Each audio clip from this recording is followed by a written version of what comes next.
అనుకున్న పనులు జరగడానికి బ్రహ్మశ్రీ గోరుగుంట్ల సురేష్ బాబు గారిచే వారాహి పాశుపత హోమం. నేను ఈరోజు చాలా సంతోషంగా ఉన్నాను. చూస్తూనే తెలుస్తుందిలే. మన ఇద్దరం కాసేపు ఆ మండపంలోకి వచ్చిందావా? అయ్యో, నేను నీతో మాట్లాడడానికి నేను చూడడానికి అసలు ఇంట్లో వీలు పట్టలేదు. నేను నీతో చాలా చాలా మాట్లాడాలి. రేపు మాట్లాడుకోవచ్చులే. పైగా అయ్యగారు కూడా ఇంట్లో లేరు. వస్తే మన కోసం ఎత్తుకుంటారు. పద. హలో, యజమానురాలాగా చెప్తున్నాను, బోధపడిందా? బోధపడిందమ్మా. రండి. చెన్నమ్మ గారు కొండ మీద గుడికెళ్ళి వస్తామని చెప్పారు. పైగా మన చెన్నయ్య కూడా తోడెళ్ళాడు. ఇంకా భయపడతారు ఎందుకు? సాయంత్రం నుంచి వర్షం ఆకుండా కురుస్తాను. మధ్యలో కార్ రిపేర్ ఏదైనా అయి ఉంటే ఎందుకైనా మంచిది ఒకసారి వెళ్ళి చూసేద్దాం. రైట్, నువ్వు వెళ్ళి బండితి. అలాగనే.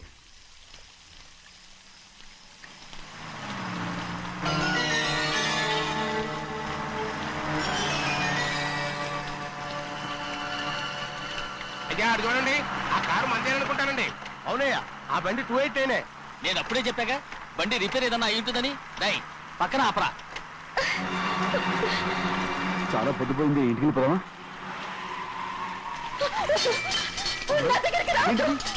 నువ్వు కావాలని కారు రిపేర్ అని అబద్ధం చెప్పావు. లెక్క పెడుతున్నావా? నేనా? అమ్మడు,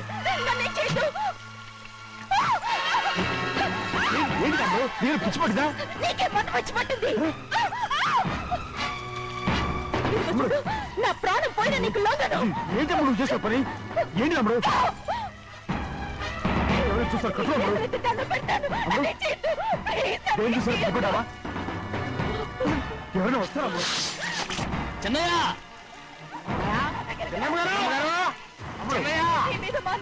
నమ్మకం పెట్టుకున్నాడు. ఉన్నాను కదా, రాము.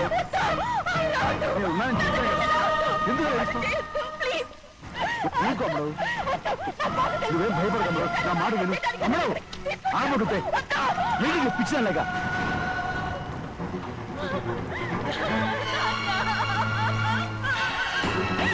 ఏంటమ్మా ఇది? చెప్పమ్మా, చెప్పు. కారు పేరు చెప్పి నన్ను మండపంలోకి తీసుకొచ్చాడు. వర్షం పడుతుంది, కారు రిపేర్ చేయలేమని ఇక్కడే ఉందామని నన్ను అదోలా చూశాడు. నాకు చాలా భయం వేసింది. ఏ పర్వాలేదు, నడిచేదే వెళ్ళిపోదాం నేనంటే, నువ్వు విదేశాలు చదువుకుని వచ్చావు, ఆ మాత్రం అర్థం చేసుకోలేవా? ఈ ఒక్క రోజుకి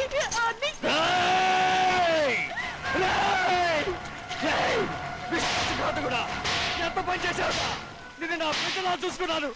అలాంటిది నా కూతురు వడ్డీ మీద చేస్తావా? నువ్వు మనిషివి కాదురా, నువ్వు మనిషివి కాదు, రాక్షసుడివి.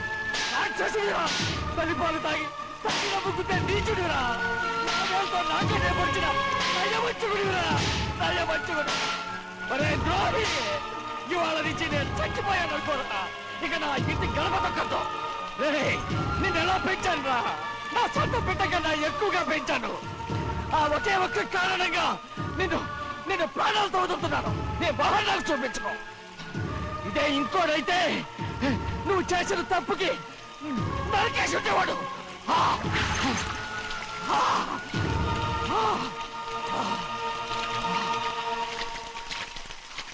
పదమ్మా, రే రండిరా. ఇవాళతో వాడికి మనకి రుణం తిరిగిపోయి.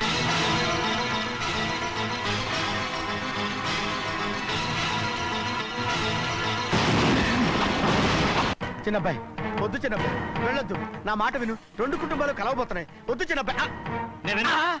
చిన్న వెళ్ళ చిన్న, నా మాట విని చిన్న వెళ్ళ చిన్న. చిన్న వెళ్ళ చిన్న. ఆగో, ఎక్కడికి వెళ్తున్నావు? ఒక నౌకరేదమా నా అక్క కూతురు ఒంటి మీద చెయ్యేశాడని తెలుసుకోడా నన్ను నోరు మూసుకుని కూర్చోమంటావా? అటు తప్పుకున్నాయా? వాడి కాలో చెయ్యం నరకందే నేను నిద్రపోను. నరికేస్తే నీ పక్క చల్లారిపోతుందా?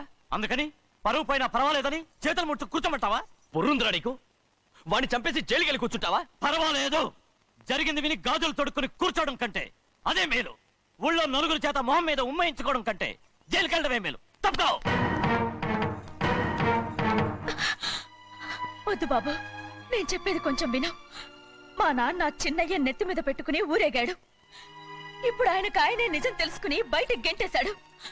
ఆ శిక్ష వాడికి చాలు. కానీ మీ చెల్లెలు పరువు పోయిందే, దానికి కారణమైన వాడిని నేను ఊరికే వదిలేయాలా? నువ్వు వాడిని నరికేస్తే జరిగింది మాసిపోతుందా? పోదు. కానీ కోపం కొంచెమైనా తగ్గుతుంది కదా. 2 రోజులు ప్రశాంతంగా ఉంటే అన్ని కోపాలు పోతాయి. అవును, నువ్వు కూడా 15 సంవత్సరాలుగా ప్రశాంతంగానే ఉన్నావు, కానీ మీ నాన్నకి నీ మీద కోపం పోనేలేదే. అలాగే నేను కూడా. తప్పుకోవద్దు.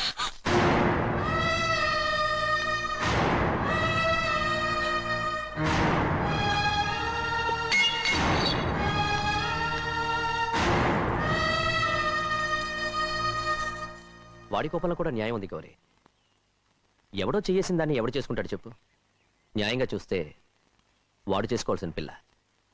వాడు మనతో పాటు చిన్న వయసులో వచ్చేసాడు కాబట్టి ఆ కుటుంబానికి విరోధయ్యాడు. పోన్లే, తను నాకు మర్యాద ఇవ్వకపోయినా నీకైనా ఇచ్చాడు. అచ్చా రే మణిదీరా. ఎందుకయ్యా చెన్నైని అడగాలి? కలుపు తీయడానికి ఎంతమంది కూలీలు కావాలో చెన్నైకే తెలుసండి. శనక్కాయలు ఏ కొట్లో అమ్మాలో చెన్నైకే తెలుసండి. జొన్న చేనుకు మందు కొట్టారో లేదో చెన్నైకే తెలుసండి. అయ్యా మరి నేను వెళ్ళొస్తానండి. ఎక్కడికి వెళ్తున్నావు? చెన్నై దగ్గరికండి. ఎందుకు? అదేనండి, కౌలు డబ్బులు ఎవరెవరి పేరుతో ఏ ఏ బ్యాంకుల్లో వేయాలి, ఈ దివాణానికి కావలసినటువంటి వస్తువులన్నీ ఎక్కడ కొనాలి, ఇవన్నీ చెన్నైకే తెలుసండి. అడిగి తెలుసుకుందామని బయలుదేరా. ఏంటయ్యా ఇన్ని రోజులు ఇవన్నీ చెన్నై చూసుకుంటుంటే మీరందరూ ఇంట్లో తిని కూర్చుని ఏం చేస్తారు? గాడిదలు కాస్తున్నారా? చే ఇది ఇల్లా సత్రమా? అబ్బా నువ్వు ఉండబోయా, నేను చెప్తున్నాను కదా. వంటింట్లో ఏమేం చేయాలో ఎంతెంత చేయాలో తెలియక అందరూ ఖాళీగా కూర్చున్నారు. 2 రోజులు వచ్చి చెన్నై పళ్ళకు రావట్లేదటగా. వెంటనే డ్రైవర్ పంపించి చెన్నైని పిలిపించాడే. 2 రోజులుగా నువ్వు ఎక్కడికి వెళ్ళావు? సముద్రం ఎలా ఉంటుందో చూద్దామని వైజాగ్ వెళ్ళాను. వెళ్ళా సముద్రంలో గోవిందయ్య అయ్యా ఈ లెక్క చూసి పంపించి. అలాగే నీకు లెక్క చూసి కదా డబ్బులు ఇవ్వాలి. మరి ముందే అయ్యా అయ్యా అంటూ ముష్టోళ్ళగా చేయి చెప్తావిట్రా. నువ్వు ఎప్పుడు వచ్చావు, నీకు ఎంత ఇవ్వాలి చెప్పు. గుమ్మస్తా మీరా నేనండి. మీకు లెక్కలు తెలియకపోతే వెళ్ళి చిన్నయ్య గారిని అడగండి. ఏంట్రా డబ్బా ఇస్తున్నావా? నన్ను ఉద్యోగం అనేది వెళ్ళిపోమన్నారు కదా. అంటే ఏడుస్తావిట్రా. ఎక్కడికి వెళ్ళాలో ఎలా బతకాలో తెలియక ఏడుస్తుంటా. సరే ఏడో ఒక. ఇప్పుడు మా ఇల్లు చూసుకోవడానికి ఎవరు లేరురా. నా కూతురు కూడా ఇక్కడే పని చేస్తుంది. మరి నువ్వు మా ఇల్లు జాగ్రత్తగా చూసుకుంటావా? అలాగేనండి. నేర్చుకున్నాడు. ఈ ఉద్యోగం పర్మనెంట్ కదండి? అది నీ నరకం మీద ఆధారపడి ఉంటుంది. అంతే కదా. ఆ. తప్పకండి. ఎలా ఉంది? అదేంట్రా నరాలు తగినట్టు నడుస్తున్నావు? బాలేదా? ఆ. ఇంకోటి నడుస్తాను. ఎలా? నువ్వు పర్మనెంట్ గా టెంపరవరీయే. అమ్మా, చెన్నైని ఇంట్లోంచి బయటికి పంపించినంత మాత్రాన నీ ఆత్మ శాంతించదని నాకు తెలుసమ్మా. త్వరలోనే అక్కయ్యని నాన్నని కలిపి మన 2 కుటుంబాలని ఒకటి చేస్తాను. వెనక ముందు చూసుకోకుండా గొడ్డను బాదినట్టు బాధేశారు. కూతురు ఏం చెప్తే అది నమ్మేటమేనా? అసలు ఏం జరిగింది, ఎలా జరిగిందని ఒక్క మాట అయినా అడిగాడు ఆ పెద్ద మనిషి. పోనీ నువ్వైనా చెప్పలేకపోయావేంటి?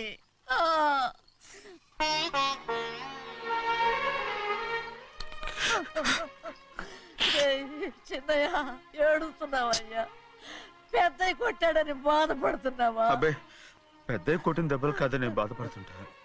ఈ నెలల్లో ఒక్కరోజు కూడా నేను ఆయన విడిచిపెట్టి ఉండలేదు. అలాంటిది 2 రోజులు అయిపోయింది ఆయన చూసి. అదే బాధగా ఉంది. బాధ ఇదే. చిన్నయ్య చూడు, ఎవ్వరికి కనపడకుండా పెద్దయ్య గారిని చూసిరారా, అప్పుడు నీ మనసు స్థిమిత పడుతుంది.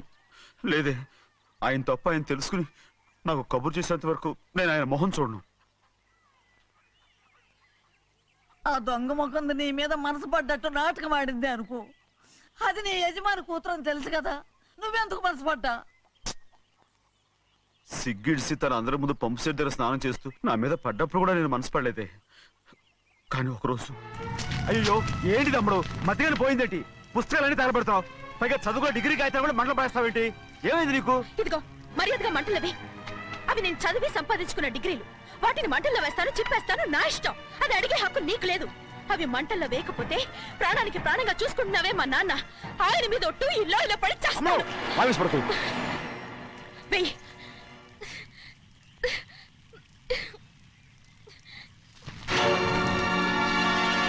తగలబెడుతుంది నువ్వు చదువుకున్న చదువుని కాదు, మా పెద్దయ్య పెంచుకున్న ఆశల్ని, ఆయన కన్న కలల్ని. పర్వాలేదు, నా ఆశ నెరవేరినప్పుడు ఎవరి ఆశ తీరినా తీరకపోయినా నాకు అనవసరం.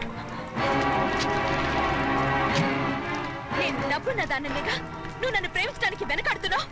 చూడు, మా నాన్న నా పేరు మీద రాసిన ఆస్తుల తాలూకు దస్తావేజులు మొత్తం తెచ్చాను. ఇవి కూడా తగలబెడతాను. నేను ముందే చెప్పాను, అడ్డొచ్చావో దూకేస్తాను.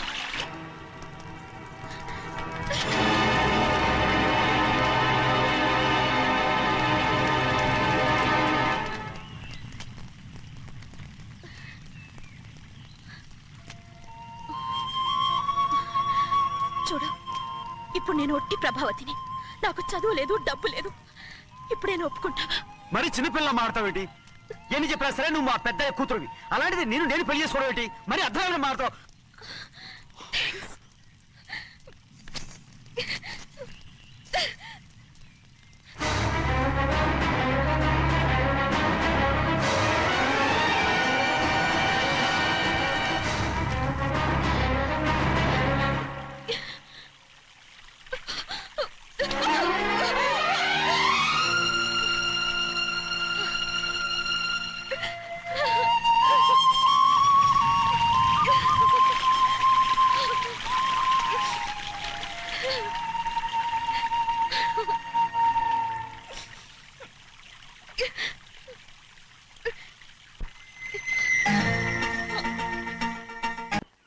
తనకు తెలుసుగా నేను చదువురాని మొద్దునని.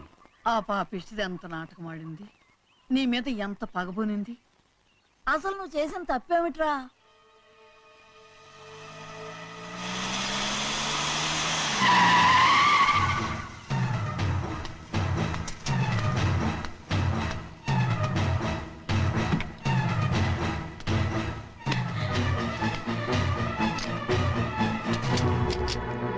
నేనా నీ వెంటబడి తిరిగాను? నేనా నేను ప్రేమించమని అడిగాను? నేనా నేను పెళ్లి చేసుకోమని అడిగాను?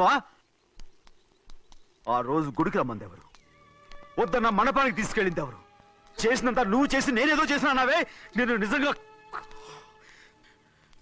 పాప పోనీలే ఆడదాని వారు ఊరుకుంటున్నాను అనుకున్నావేమో. పొరపాటు. నన్ను ఎంతగానో నమ్మిన మా అయ్యగారు నన్ను అనుమానించి తప్పు పట్టారే, దానికి ఆ రోజు నా నోరు మూసుకుపోయింది. కానీ ఈ రోజు మాత్రం నేను ఊరుకునేది లేదు. చెప్పు, ఎందుకు చేసావు ఈ పని? కారణం చెప్పు. ఒకే ఒక్క కారణం, నిన్ను మా ఇంట్లోంచి వెళ్ళగొట్టాలి. ఎంతో ఇష్టంగా చూసుకునే మా నాన్న నిన్ను అసహించుకోవాలి. మా అక్క కుటుంబం 15 సంవత్సరాల నుంచి మా నాన్నకు దూరంగా ఉండటానికి కారణం నువ్వు. అంతేకాదు, మా అమ్మ మాకు లేకుండా పోవడానికి కారణం కూడా నువ్వే. అలాంటి నీకు మా ఇంట్లో రాజ మర్యాద, అందరి మీద అధికారం. కన్న కూతురైన నాకంటే మా నాన్నకి నీ మీద ఎక్కువ ప్రేమ. అందుకే నిన్ను ఇలా మోసం చేశాను, నమ్మించాను. అర్థమైందా?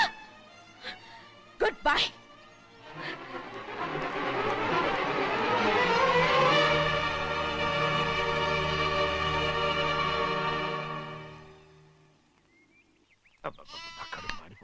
ఏంటి నాన్న, బాగా ఆకలాతుందా? అవునమ్మా, ఇడ్లీ దమ్మని ఆ బస్సు గాని పంపించి 2 గంటలైంది. అప్పటికి ఆలస్యం అవుతామని నా బండి కూడా ఇచ్చి పంపించా. వచ్చేసా. సంతోషించాం. దా. ఏంట్రా ఇంత ఆలస్యంగా చచ్చావు? మరి నేను నడిపించకరావద్దేంటి? అదే నేనైతే లగెత్తుకు వచ్చేసేవాడిని. అంటే ఈ బండి నడపడం నీ చేత కదా? మరి ఎందుకు చేసుకెళ్ళట్టు? ఏమో మీరు తీసుకెళ్ళమన్నారు, కర్మ తీసుకెళ్ళాను. కర్మ. సర్లే, ఆకలి చచ్చేట్టుగా ఉన్నా. ఇడ్లీలు ఎక్కడా? అదిగో మూటలో వచ్చేస్తున్నాయి. నోట్లో ఇడ్లీలు రావటం ఏంట్రా? ఒరే, ఈయన నంబర్లే గానీ మూట దింపి ఇప్పి చూపించండి. అట్టగానండి. ఇన్ని ఇడ్లీలు తెచ్చావిడ్రా? మరి 494 రూపాయలకు ఆ మాత్రం ఇడ్లీలు రావేంటి? 494 రూపాయలకి ఇడ్లీలా? మరి అదే చెప్పడమే చెప్పేస్తారు, ఆ తర్వాత మర్చిపోతారు. మనీ నాగమణి. నాగమణి ఏంటండి? ఏంటంట? అప్పుడు మీ నాన్న నాతో ఏం చెప్పాడు? ఉండండి, ఆలోచించుకుని చెప్తాను. ఏంటమ్మా, ఫ్లాష్ బ్యాక్ వెళ్తున్నావా? అవును. బాబా ఆకలేస్తుందిరా. ఏ, ఆ రామస్వామి హోటల్కి వెళ్ళి కాస్త తెచ్చిపెట్టు. నాకు కూడా ఆకలిస్తుందండి. నువ్వేదైనా తిని నాకు మాత్రం ఒట్టి ఇడ్లీ పడరా. ఇదిగో, ఈ నోటు ఎంతో తెలుసా? నేనేమన్నా తెలివి తక్కువ అనుకున్నారా? 500 నోటు. అబ్బా, నువ్వే దీన్ని అచ్చుకుతున్నట్టుగా మాట్లాడుతున్నావే. చాలా ఆకలేస్తున్నాయి. బండేసుకెళ్ళి తొందర తీసినప్పా. ఇదండి జరిగింది. ఆ, చిల్లర లేదు కదా అని 500 రూపాయలు నోటు ఇచ్చి పంపిస్తే మొత్తం ఇడ్లీలు పట్టుకొస్తా ఉంటా. నీ నోట్స్ చెప్పు నాన్న, వద్దు నాన్న, కొట్టకు నాన్న. ఆకలేసేస్తుందమ్మా. చట్నీ సాంబార్ ఇదిరా? ఇచ్చాడండి. ఇది నేనే వద్దన్నానండి. ఎందుకని? మరి అదే మళ్ళీ మర్చిపోయారు. ఆ? నాగమణి, మీ నాన్న నాతో ఏం చెప్పాడు? అయ్యో అయ్యో, చట్నీ సాంబార్లని ఎన్నిసార్లు ఫ్లాష్ బ్యాక్ వెళ్తారా? నువ్వేదైనా తిని నాకు మాత్రం ఉట్టి ఇడ్లీ పడరా. ఇదిగో, ఆయనకు అర్థమయ్యట్టు మళ్ళీ చెప్పు. నాకు మాత్రం ఒట్టి ఇడ్లీ పడరా. అయ్యో, రేయ్, నువ్వు నా కంటి ముందు చెప్పా. ఒళ్ళు మండిపోతుంది. కడుపు కాలిపోతుంది. ఆయనతో పాటు నేను బయటికి వెళ్ళిపోతాను. ఎందుకంటే ఆయన నేను వద్దు! మీ దిక్కుమాలిన ప్రేమ కథ వినే ఓపిక ఎవ్వరికి లేదమ్మా. అయినా నువ్వు అనేదేముందిలే, అతను లేకుండా నేను బతకలేను అంటావు అంతే కదా. అయితే ఒక కండిషన్ రా. ఏంటి? నువ్వు చాలా తెలియగలవాడవని ఈ ప్రపంచానికి, నీ ముఖానికి ప్రపంచం దాకా ఎందుకు గాని ఈ ఊళ్ళో నిరూపించుకో. నా కూతురు నీకు ఇచ్చి పెళ్లి చేస్తా. వాకే వెరీ వీచి. అయితే నువ్వు ఇంటి బయటికి వెళ్ళరా. బయటికి రండి. అయ్యయ్యో నాకు కాళ్ళు చేతులు ఆటం లేదే. మీరెందుకు వచ్చారయ్య గారు? కబురు పెడితే నేనే వచ్చేదాన్నిగా. కూర్చోండి అయ్యా, కూర్చోండి. చిన్నయ్య టౌన్కి వెళ్ళాడు, ఏదో కొట్లో పని చేస్తున్నాడు. తలరాత దాన్ని ఎవడు మార్చగలడు? నేనేం వాడిని చూడటానికి రాలేదు, నిన్ను చూడటానికి వచ్చాను. అవును, వారం వారం డబ్బుల కోసం వచ్చేదానివి 2 వారాలుగా ఎందుకు రాలేదు? అయినా నా బాధ్యత నేను చెయ్యాలిగా. ఇదిగో తీసుకో. డబ్బొద్దండి. నీ మనవడిని నేను ఇంట్లోంచి తరిమేశాను వద్దంటున్నావా? ఇది నీ మనవడి కోసం కాదు, నీ కొడుకు కోసం నేను చెయ్యాల్సిన బాధ్యత. ఆనాడు ఊరంతా నా బిడ్డ తప్పు చేశాడన్నా, మీ మనసుకి మాత్రం తప్పు చేశాడనిపించలేదు. ఈ రోజు నా మనవడు కూడా ఏ తప్పు చేయలేదు. ఆ విషయం మీరు తెలుసుకుని వాడిని ఏ రోజు పనిలోకి రమ్మంటారో ఆ రోజే డబ్బు తీసుకుంటాను. నీ మనవడు చేసింది నేను కళ్ళారా చూశాను. దాని గురించి మాట్లాడాలంటే నాకే అసహ్యంగా ఉంది. డబ్బు తీసుకుంటావా లేదా? వద్దు బాబు. ఈ రోషమైనాలో నేను చూస్తాను.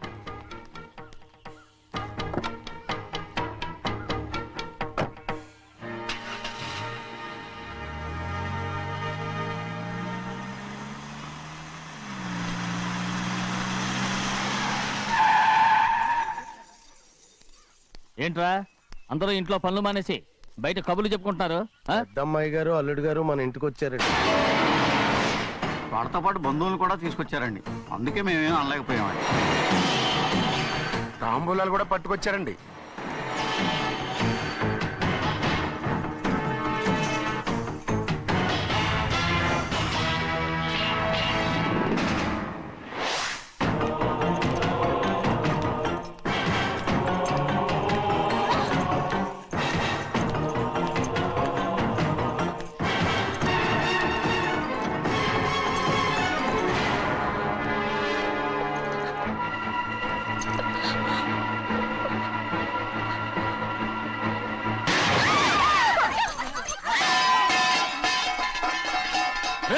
అయ్యా 15 ఏళ్ళైంది బంధాలు తెగిపోయి. ఎంత ధైర్యం ఉంటే మళ్ళీ ఈ ఇంట్లో అడుగు పెడతారు? ఎవరు రాయి గాడిదల్ని లోపల రానిచ్చింది? ముందు వీళ్ళందరినీ మెడబెట్టి బయటికి గెంటేయండి. నేనే వాళ్ళని రమ్మన్నాను. ఎందుకు రమ్మన్నావు? నా పెళ్లి గురించి మాట్లాడడానికి. నీ పెళ్లి గురించి మాట్లాడటానికి వాళ్ళెవరు? నా తోడ పుట్టింది, మీ కన్న కూతురు. దాని మెడలో తాళి పండే రోజునే ఆ వర్షం మారిపోయింది. తాళి కట్టించుకుని వేరే ఇంటికి వెళ్ళినంత మాత్రాన మీ కూతురు కాకుండా పోతుందా? ఈ విత్తనవాదం వద్దు. రమ్మని చెప్పి నువ్వే వాళ్ళని పంపని చెప్పు. అంత కాని పని మేమేం చేశాం బావా? ఇంకోసారి బావన్నావు అంటే మర్యాద తక్కదు. మీ చిన్న కూతురు పరుగు పోయినప్పుడు ఏమైందో ఈ మర్యాద? అది నా సొంత విషయం రా. నాకు సొంత విషయమే. ఏంటో నీ సొంత విషయం? అక్కడ నిలబడింది అది నా అక్క కూతురు, చేసుకునే హక్కు నాకుంది. అందుకే పిల్లని అడగడానికి వచ్చాం. చెప్పు తీసుకొడతాను. మీ అక్క పోయిన రోజునే ఆ బంధాలు తెగిపోయాయి. నా కూతుర్ని ఎవరికి కట్టబెట్టాలో నాకు బాగా తెలుసు. కానీ నా పెళ్లికి నా ఇష్టం కూడా ఉండాలి నాన్న. ఓహో, వీడిని ఇష్టపడ్డావన్నమాట పెళ్లి చేసుకోవటానికి? కాదు, తల్లి ప్రేమకి ఎలాగో నోచుకోలేకపోయాను. అట్లీస్ట్ ఆ ఇంటికి కోడలుగా వెళ్ళి అక్కలోనైనా అమ్మని చూసుకుందామని ఆశపడ్డాను. నీ ఆశ నే బతుకున్నంత కాలం తీరదు. ఎందుకు తీరదు? నా పెళ్లికి మీ అనుమతి అవసరం లేదు. నేనిప్పుడు మేజర్ని. ఎవరితో మాట్లాడుతున్నావే? ఆయన మనకు జన్మనిచ్చిన తండ్రి. ఆయనకిష్టం లేకుండా నీ పెళ్లి జరిగిపోతుంది అనుకుంటున్నావా? నువ్వు మేజర్ అంటున్నావే. ఇంతవరకు నిన్ను చదివించి పెద్దదాన్ని చేసింది ఎవరు? విదేశాల్లో చదివినంత మాత్రాన నోటికొచ్చినట్టు మాట్లాడతావా?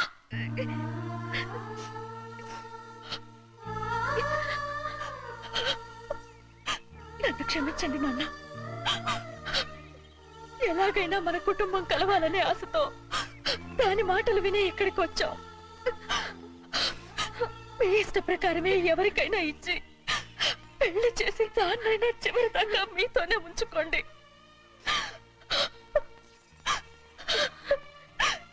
వెళ్ళొస్తానన్నా. ఎందుకు వదినా వెళ్ళొస్తామని చెప్తున్నావు? ఈ జన్మలో ఇక్కడికి రాలేమని తెలిపోయింది కదా, వెళ్తామని చెప్పు.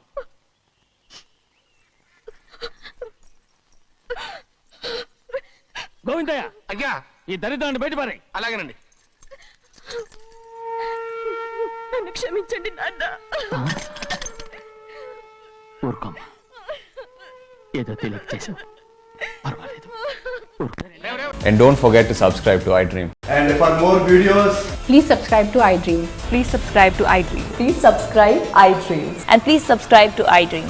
For more videos, subscribe to iDream. please like, share and subscribe to the channel. Congratulations, iDream. Subscribe to iDream. Subscribe to iDream. So subscribe to iDream Media. iDream ki iDream team andarki huge congratulations. Please subscribe iDream Media. Please subscribe to iDream. Subscribe iDream. Please subscribe to iDream. iDream అంటే నా కళల channel subscribe చేసుకున్న నోరు తిరుగుతలేదు, మీరైతే గంట గుర్తు కొట్టండి. For more such videos, please subscribe to iDream.